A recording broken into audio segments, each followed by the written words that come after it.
Hello,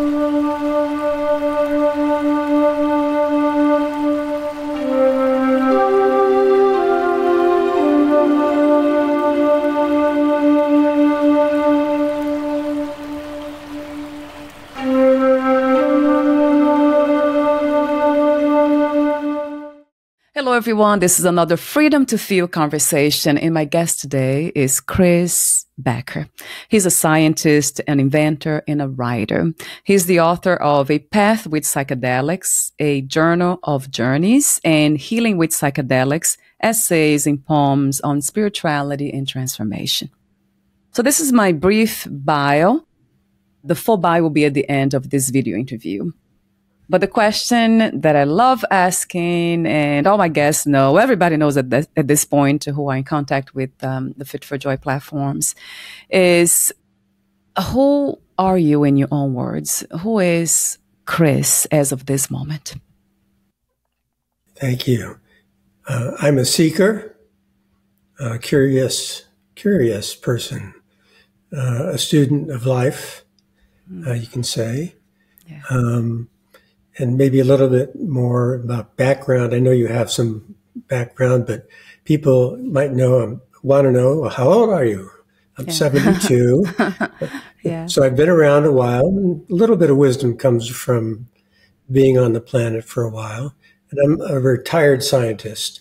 I had a long career in science. And I think it's relevant to say science is a study of nature. And people study whatever their particular thing is they want to study. But the other thing they do, if they find something interesting, is they report their findings. So I've been trained to report my findings, and that's basically what I'm doing. And I'm also a longtime meditator, Buddhist meditator. So people might want to know that about me. And that's kind of a study of consciousness. And for me, that was very helpful. And also, there's something, there's a saying, you don't know what you don't know. Yeah. And even though I did science and meditation for many years, I came across some things about myself later in life that I didn't know before.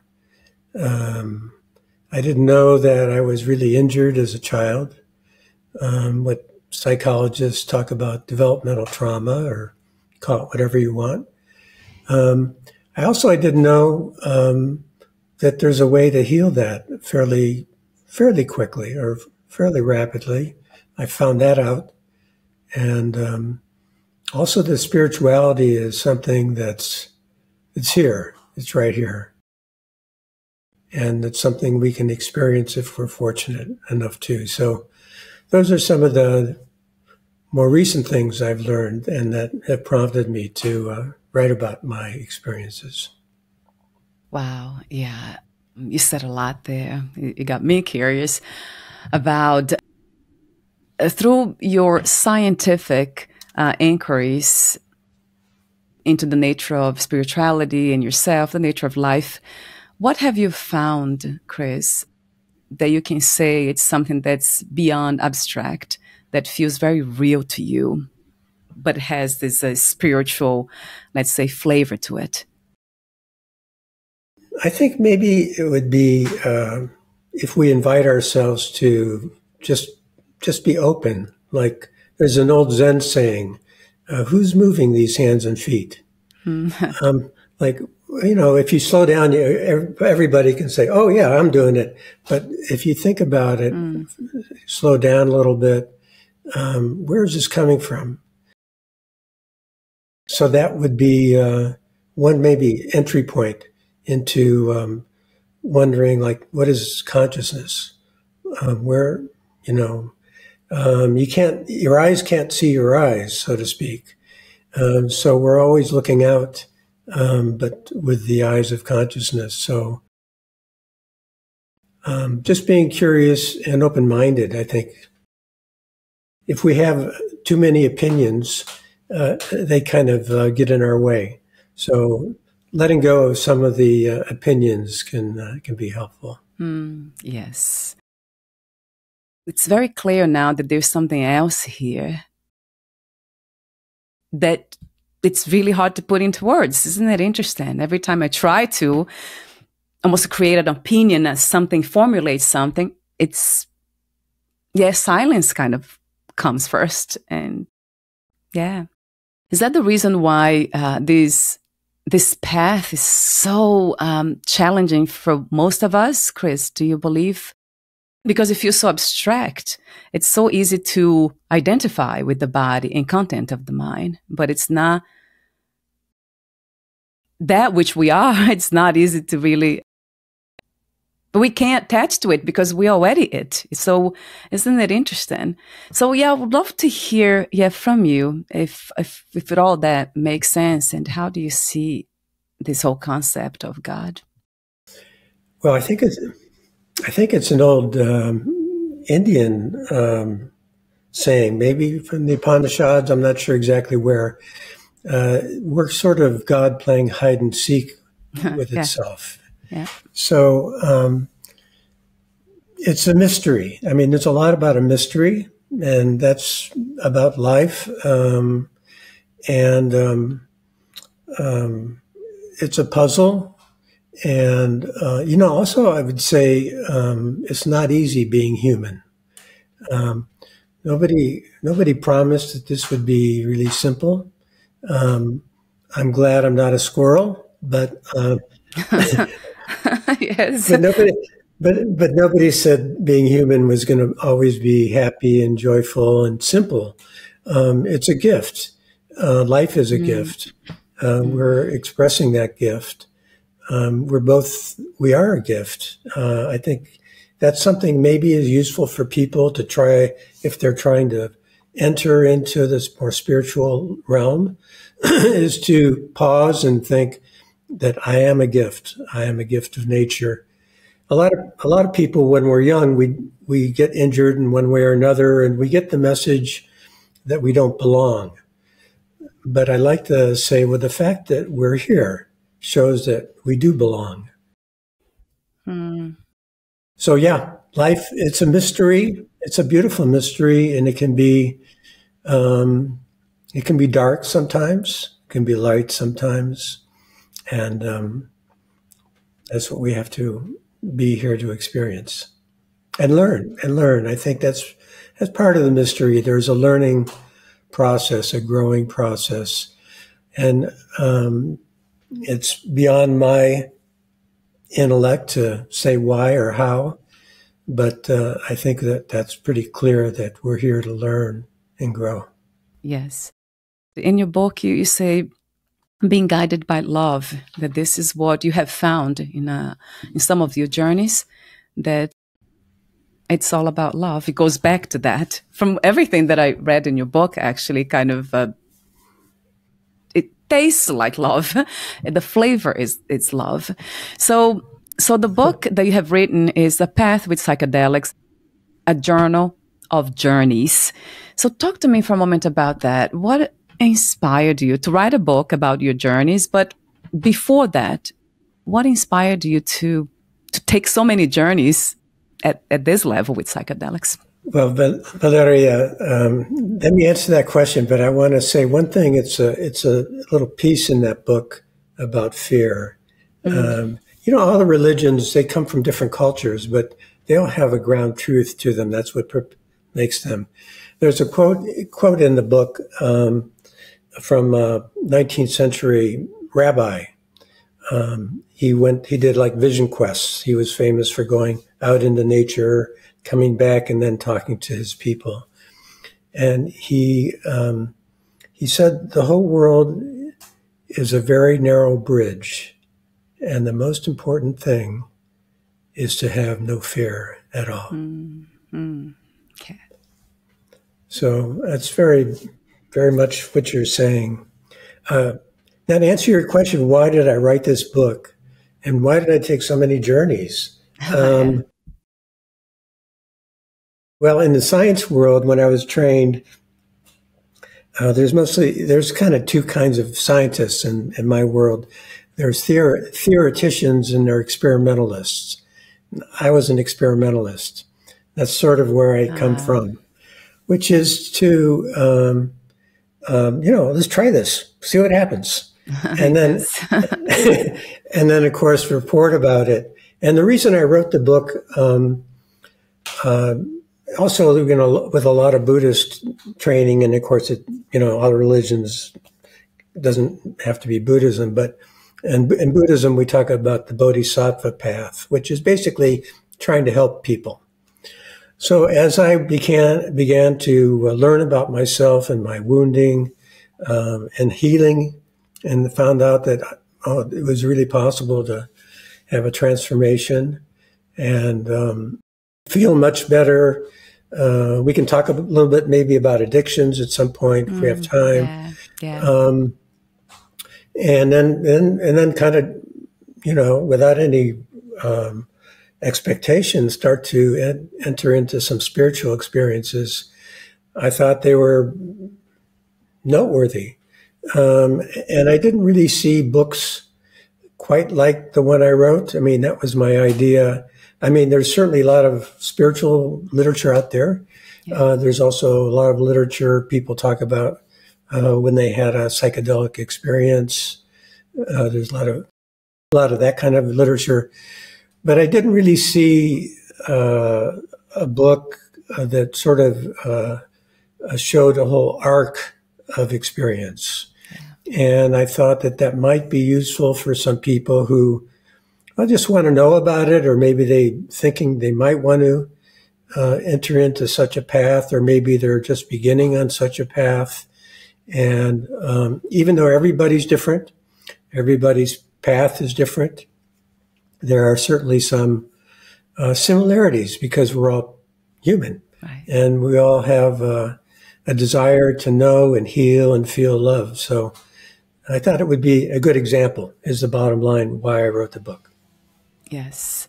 And it's amazing, though. You did write an amazing book. And I have not read the entire book, but because I had too many notes. The introduction alone just gave me so many insights. And then I just went through looking for something, things that I could add here to my notes. And I have way too many here. But yes, it's rich, and it's just so much, not just information for the mind, to entertain the mind, but it's an inspiration. It can't really inspire somebody to, to go deeper into their own selves. That's the idea, isn't it, Chris? To explore our inner self, to go, it is that journey within. And a question that comes a lot of people ask, why do psychedelics instead of not meditation? Isn't the meditation enough or the same? So I know you have done both. So talk to me about your perspective. I know the book is about psychedelics, but you're also a meditator. So what is the difference? Good question. I think for most people, for most meditators, there are some places that are difficult to reach by meditation. Right. And I think for most of us, that's the case. And I think there's a lot of meditation teachers who would speak to that if they're willing, and some are. Like Jack Kornfield, for example, is very open about that. Our mind gets to be so conditioned that sometimes it's difficult to break out of our conditioning.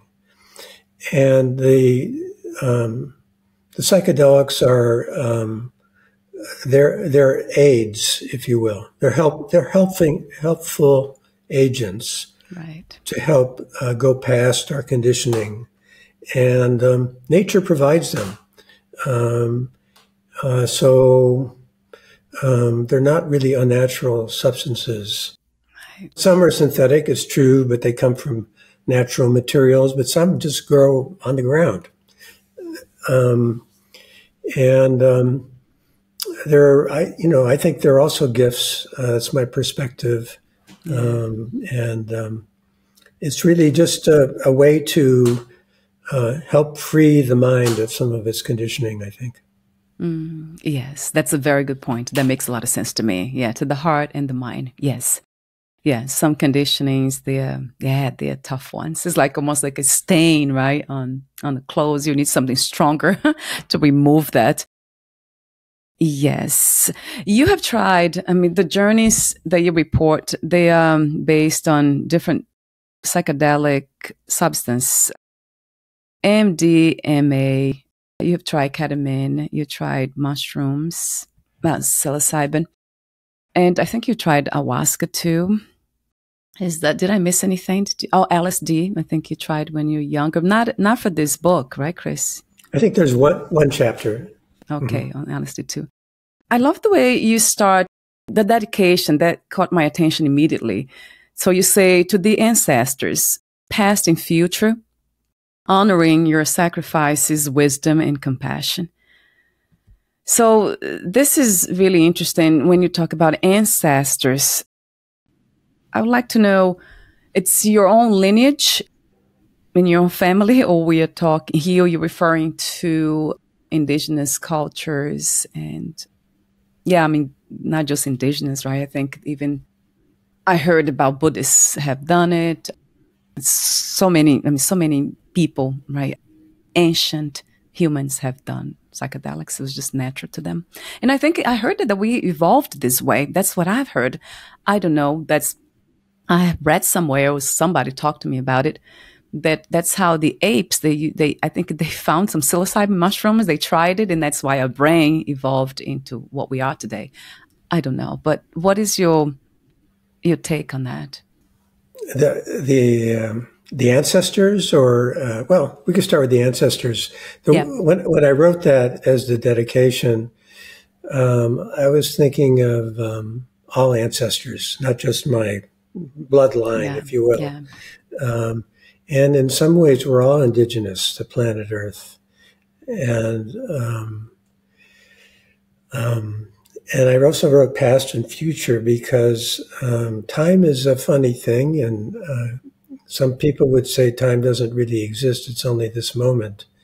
But I'd like to honor the people that have come before us, and I would like to honor the people that will come after us.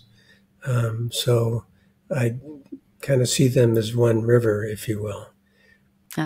Yes, beautifully said. Yes, yeah, very clear to me. Yes, I love the river metaphor. That's beautiful.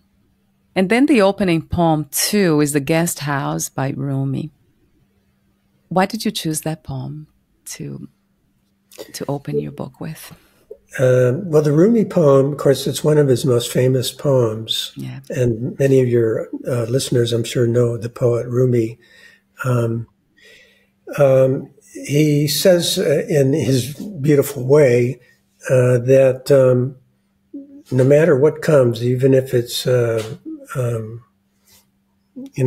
whether it's a bouquet of roses or a pile of garbage, doesn't really matter. Just welcome it, and there'll be something that's brought to you for a reason.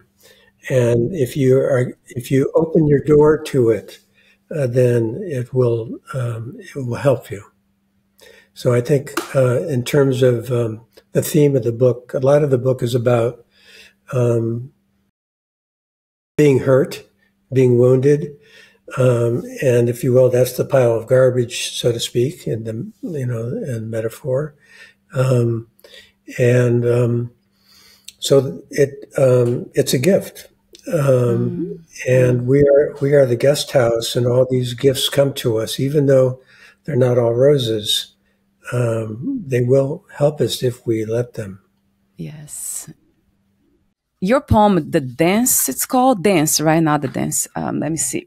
That really resonated when I saw it. Good. Why don't you read it? Actually, it would be better for you to read because you wrote the poem, and I love when poets recite their own poems. It just tastes different. Yes, I would love for you to read that. I think that's a good time. Okay. The poem is The Dance. In the flow, like water through streams, wind through trees, blood through veins, air through nostrils, thoughts through mind, feelings through body, body through space. Energy flows in a dance of love, dance of life. Red leaves dance before the bright blue sky. Yes. Was it inspired by one of your journeys? I bet you was. And do you remember which one? I would have to think about it for a while. Right. But ego death is, I guess maybe say a word about it. Most of the book is chapters about my experiences. There's just a couple short essays, if you will. That's one of them about ego death, because it's such a kind of a buzz phrase, kind of a hot phrase amongst the people who do psychedelics, and there's often too much emphasis put on it. Right. But what it means, of course, is the experiencing of the non-dual, where our ego disappears. It's pretty simple. But when we get preoccupied, the essay is a little bit about, let's not get preoccupied about it. And let's not worry about it. If it happens, okay, it happens. If it didn't, you're not a bad person, or, it's not a test or a course you have to climb. It's just explaining a little bit about the fact that the ego can be useful if you want to remember your Social Security number. It's very useful. So it's not a bad thing. It's just a limitation of our thinking, and that it is possible to transcend that, maybe by various means, but certainly sometimes anyway with psychedelics. Did you have that feeling from your journeys? I'm wondering if there was one journey in particular. I know you mentioned spiritual experiences on chapter 9 and then 22 as well. But do you recall like any other, was one of these experiences where you realized that you were already, that? There's nothing else to look for really, but maybe just polishing the mirror, as they say, the mind becoming more clear. But right. You're already that. Well, let me reflect a little bit on that question and what you said. I think about enlightenment. There's some Zen saying, it's just as my background. Enlightenment and unenlightenment are just empty names. Mm-hmm. And what it's about, though, what our learning and our healing is about, is coming to peace. And we come to peace when we realize we're no longer separate. It's the sense of being separated from what we love or other people or the world. That's what causes the pain inside us. It causes tension, it causes anxiety, nervousness, depression. When we somehow get past all the thinking and realize that we're actually not separate, then the body can relax too.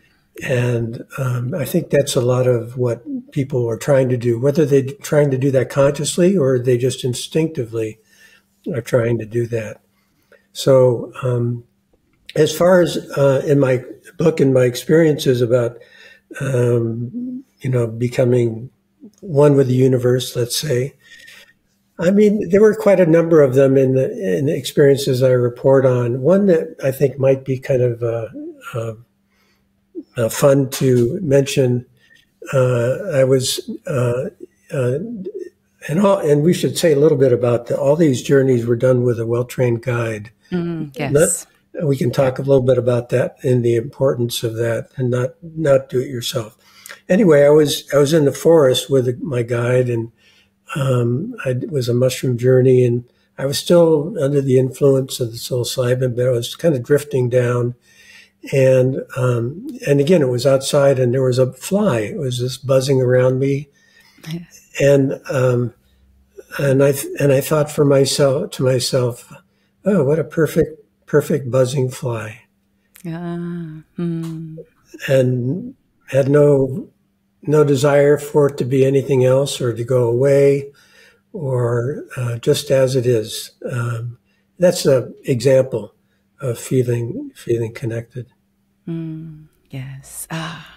You see, before I was very hesitant when it came to saying the word God. Now it feels like it's very direct. I think when the word God, there's something about it, although I was conditioned to think that God was outside of myself. There was something separate from me.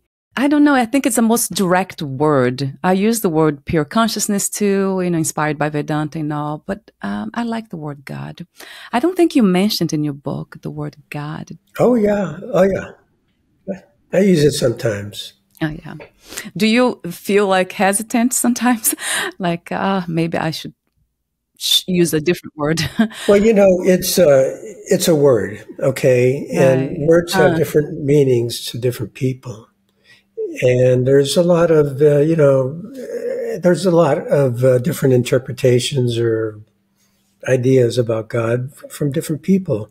So, not too many people think of as like somebody, an old man with a white beard. But people don't usually think of that. But if maybe you and I are probably on the same page, we think of it in terms of divine and everything, really. But some sort of internal, eternal love. If we think about some sort of intelligent and eternal love of evolving beauty, these, again, we do our best with words. But in some ways, it's beyond words, of course. But anyway, I'm not afraid of using the word God either. Okay. What's the feeling associated with that, Chris, when it comes to that, deeper, that felt understanding of what God is? Would you say love is the feeling, or would you say something else? Love is a wonderful word. Yeah. I think, especially for those of us who've been blessed to have deep spiritual experiences, that love seems like a natural word to use. It feels very warm and accepting and connecting. Yeah. Yes. Yeah. So I want to go back to the idea of suffering again and the sacred wounding. So I think that was in your bio. Oh, no, it was the introduction of your book, I believe. You say, the book is about my journey to heal the sacred wounding I received as a child, to grow and mature as a person, and to open to the spiritual realm. So I highlighted the word sacred wounding. Why do you call it why do you use the word, the idea, the concept of sacred before the word wounding or wounds? Yeah, good question. I think maybe I can refer a little bit back to that Rumi poem about, I forget exactly, I think if I can find it really quickly. The phrase he uses, a crowd of sorrows. I don't have it in front of me right now. Anyway, so what Rumi says in that poem, and why I chose it to begin the book, and what I mean by sacred wounding, and of course I'm not the only I didn't invent that phrase. These are it's my belief or understanding that why are we here? We're here to learn and grow, and part of that process is a healing process. That there's some fragmentation that has happened, or maybe it's intentional. Maybe this is God's way of enjoying Himself. I don't really know. It's maybe kind of past my pay grade, but the sacred wounding, I think most people have, or really everybody has in some way or another, some flavor this and flavor that. But the wounding is a like the word suggests, it's a cut, it's a separation. It causes a division, and our natural spiritual path is to heal the division. And so maybe that's why sacred wounding is a good phrase. Yes. And I wonder if we need psychedelics, to do so. Like in my case, I'm always playing with these things, with reality. I go to sleep, I wake up, and throughout the whole day, I'm looking at things as if I'm seeing for the first time. I talk to plants, and I'm always like I don't know what it is, but I can't do it differently. It's almost like once you have trained this equipment here to navigate this reality one way, in a different way, it just cannot really go back to, I cannot even understand why some of us feel separate. I know I talk to my husband a lot of time about these things. He doesn't understand anything. And I just kind of smile at him and I see him as like the play of life, the dance. And it's fascinating. And sometimes I cry because compassion arises, because the suffering that I clearly see in others. But it's something that I can't unseen. So I'm wondering if that has happened to you, Chris. Can you actually see life again as being separate from the divine, being only this body mind, not knowing what to do here in this reality? Well, that's a very deep question. First of all, you mentioned, do we need psychedelics? And of course, psychedelics is not for everybody. Right. They should never be given to somebody like it happened to you as a surprise. They should only be, and for me, I've never done them recreationally. I know some people do, but I only do them in a sacred, intentional way with a well-trained guide. Yes. A guide's important. If you're going to do that path, a well-trained guide is important to keep you safe and make you feel safe. If you don't feel safe, you can't really have a good experience.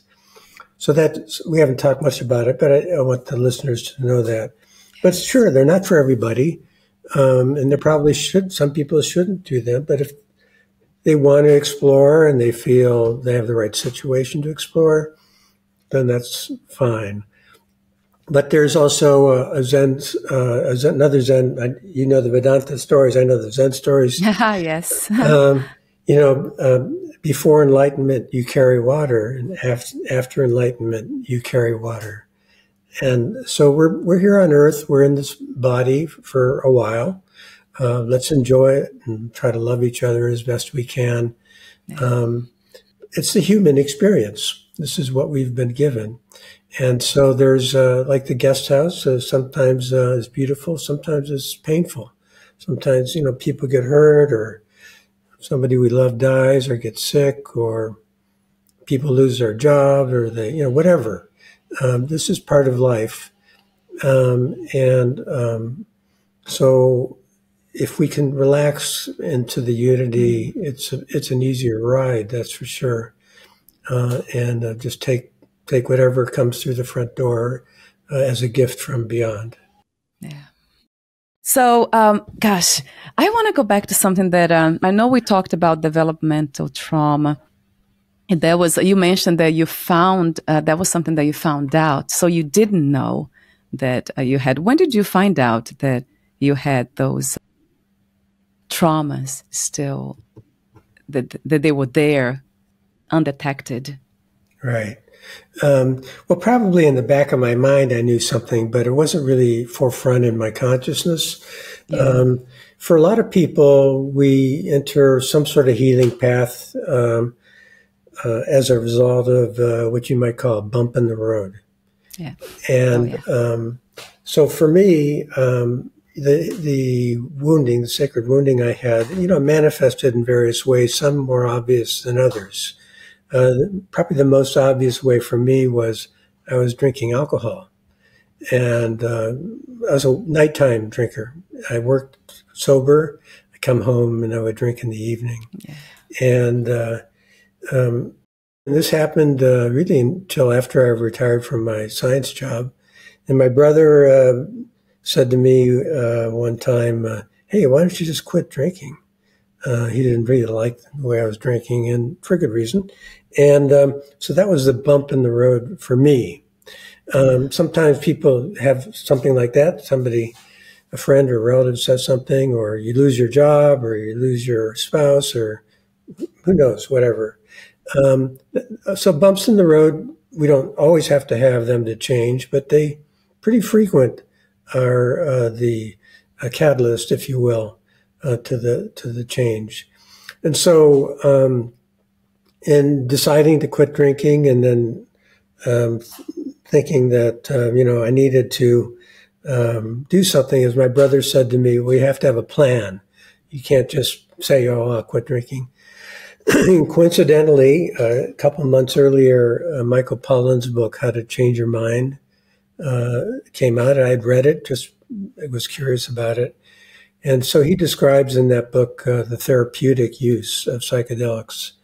So when my brother said to me, "Oh, you have to have a plan," I thought, well, that could be a plan. So I had to find the right person, and it wasn't that easy or that difficult. But then, so that's how I got started and really changed myself. So I encourage people to. We haven't talked much about addiction, but addiction is super common. It doesn't have to be with alcohol or drugs, or it can be shopping and eating and gambling, and it can even be yoga if it's done in a way that is in an addictive way.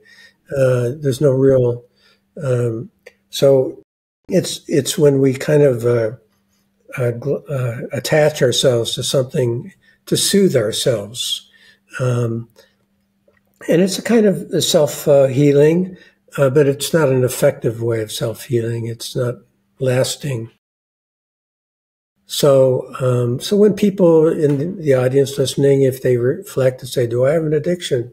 And they may be obvious that they do, or maybe they just say, "Well, I eat a lot when I get nervous, or I really have to go watch sports every night, or whatever, or I got to be at yoga at 7:00 every morning, or I don't feel right." I don't want to say that you shouldn't do yoga or watch sports, but take them as a sign that there's some internal tension, the feel of separation, the feel that I'm just not healthy, and take them as a sign and an opportunity to do some work, whatever form it is, to try to get healthier and to love yourself more and love your neighbor more. And so we can all, like Ram Dass said, walk ourselves home. Yes. I love what you did. I think it's within chapter 1, the origin and nature of human suffering. You have the assessment, questions about that could lead somebody to know that they have had developmental trauma or adverse childhood experiences. So I was looking through the questions. I'm like, yes, pretty much everything. I'm like, gosh, yeah, that was definitely my case. There was just 1 or 2 that was the no, but everything else was a yes. But anyway, like, that's why I really go back to Vedanta when it comes to that again. As long as we believe that we are separate, and then we'll remain that way. Then we just reincarnate again and again and again. I don't think Zen Buddhism talks a lot of, I don't think they talk about reincarnation, right, Chris? Tibetan Buddhism does. Well, I don't know about Zen, but it's definitely part of the Buddhist culture. I mean, Buddha spoke very openly about past lives, so it's not a foreign concept to Buddhists. Yeah. There's something, I think it was the introduction, you say the big picture. So the big picture, question mark, and you say unity, you wrote. Unconditional love, that is the direction and guiding force of the path. Healing is on the path, spiritual growth is on the path, helping others is on the path. I have hearts around it because that message is just resonated true to me. So I want to thank you again. But before that, before I want to mention the basement poem that really caught my attention too. I think in the end, you say, time for faith and love, pray for healing, work for healing. But there's something else. There's another poem that you wrote that was really powerful, though. A prayer. Oh, human prayer. Yes. Do you have that in front of you, Chris? That's an amazing, beautiful poem. Another one. Yeah. There's a couple poems. There's a bunch of poems in the book people should know, and two of them I did not write. And that's one of them I did not write. But I did include it because I think it's such a great poem. Yes, it is. Actually, I would love for you to read a poem that really, that you feel like, well, that you feel connected to. I know you feel connected to all of them. That's why I have them in a book. But is there one in particular that you would like to read? Well, let me read one that I wrote, and it's short. Yes.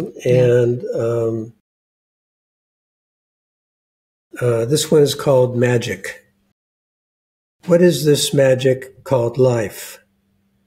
Who ordered it up, made it happen, created sweet and bitter, gave us a second chance and a third and a fourth?